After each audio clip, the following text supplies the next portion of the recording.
Bagoong talong at alugbati sa munggo. Magluluto tayo ngayon. Unahin natin ang pagpapalambot ng munggo.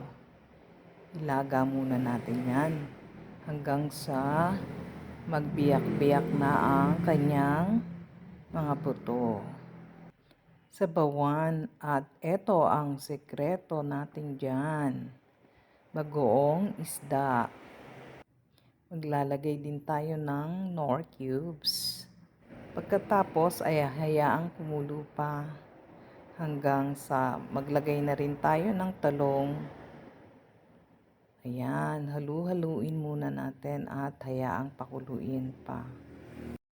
Takpan muna natin hanggang sa kumulo. Ayan na, luto na siya. Naamoy ko na ang bagoong. Ilagay na natin ng dahon ng alugbati. Patayin na natin ang stove. Maluluto na yan ang ganyan yan. Luto na yan, kakain na.